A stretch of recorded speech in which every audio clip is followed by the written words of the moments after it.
Hi there, my name is David and once again welcome to Bricks, Blocks and Mocks. For today's video, you already know what we're gonna do for today's video, but we're gonna design the Initial D inspired AE86 in Lego. But as always, before we do that, don't forget to like and subscribe if you haven't already. And if you want to go that extra quarter mile and help me out even more, I really encourage you to check out my website where I sell instructions for most of my models. And I also have totally free downloadable parts list so you can check the price or order the parts before you decide to get any instructions at all. And of course there's also a video tutorial that shows you exactly how to do that. But now let's get into today's video. So extremely excited for today's video, and I didn't even like JDM cars before. But first we need some inspiration.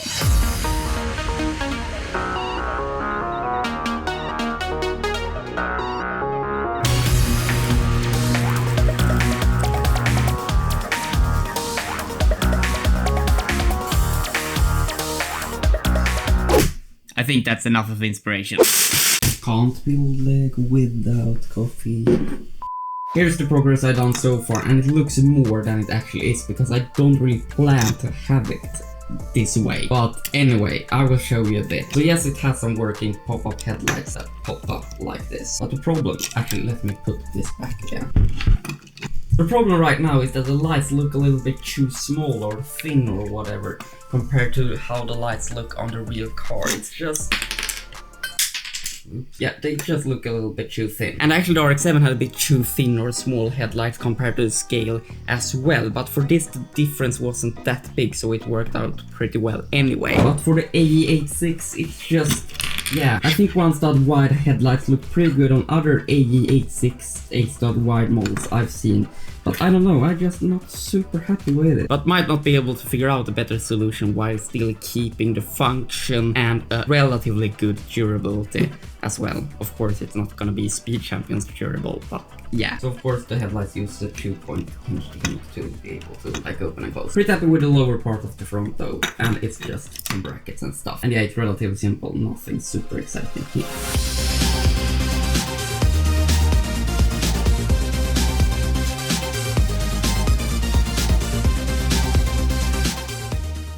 Alright, I think I'm pretty much done with the front of the AE86 now, and I'm just so excited to keep on going. But I will explain short what I've done here, especially the pop-up headlights, which actually works pretty well now. And believe it or not, it uses a different solution once again compared to all the other pop-up headlights I've done. Anyway, these pop-up headlights work in two motions. First, of course, they are hinged, but they also slides a bit backwards and forwards. And to do that, there are some 1x6 tiles that sit one brick and half a plate up, just so the lights will be in the right height compared to the rest of the hood when the headlights are down. Then on these tiles, which I from now will call tracks, there are some parts that sliding backwards and forwards that of course also are connected to the headlights. And to prevent these parts to slide too much forward, there are some brackets that act like a stop. And of course we also have some hinge pieces for the lights to be able to hinge upwards and downwards or whatever. Other than that, these side curved wedge slopes sit with some upside down building techniques.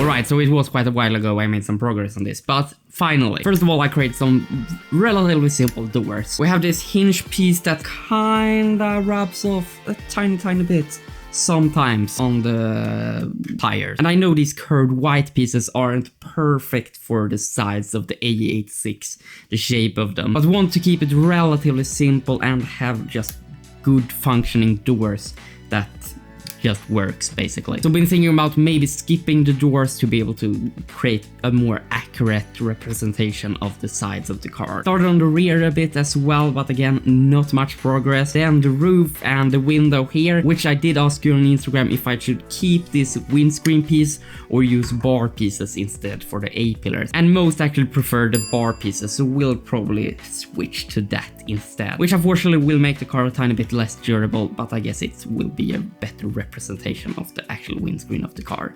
So yeah, changed out the hood to this carbon fiber black version just to see how it will look. And then this rear windscreen piece, which uses my 2-point hinge technique to be able to be opened so you can load in some tofu. It doesn't work perfect yet, but I will perfect that as well.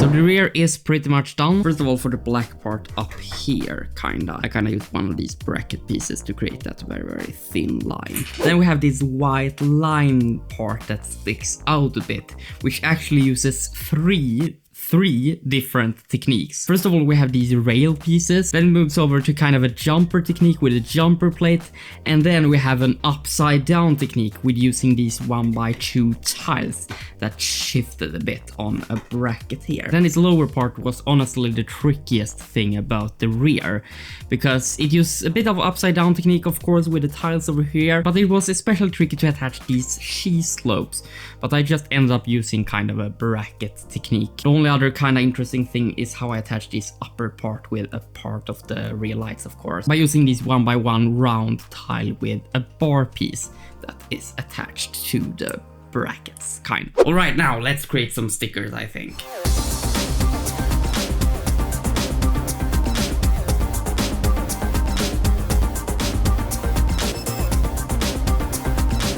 Alright, so creating some stickers now. They are absolutely not perfect, and the quality of the paper isn't that good either. But this project has just gone totally overboard, so I'm gonna be fine with it for now at least. Now let's print some custom rims as well. I've experimented a bit with filament instead of resin 3D printing lately, which has a much quicker post-processing to see what results I can achieve with that. To maybe in the future find a way to bring back the custom rims to you, as that has been really requested. But now with the car done, let's get some music going for the B-roll. That sounds so cringe to say. Anyway.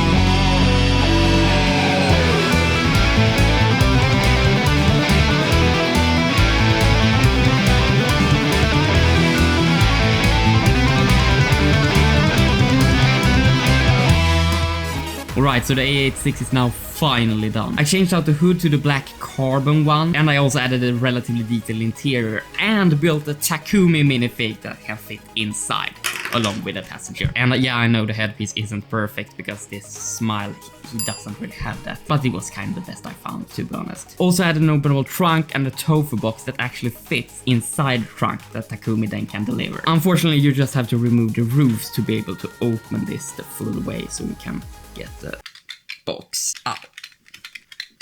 out. And as quite a few of you want me to put AE86 next to the RX-7, of course I did that as well. And we'll actually very soon release the RX-7 as a Rocket Bunny inspired set with printed instructions this time, so keep a lookout for that. But of course it still also have the openable doors and of course the very awesome pop-up headlights. But that's all it for today. Again, don't forget to like and subscribe, check out my website, and keep a lookout for that RX-7 set because I actually only brought in 10 of them in stock. But yeah, bye for now.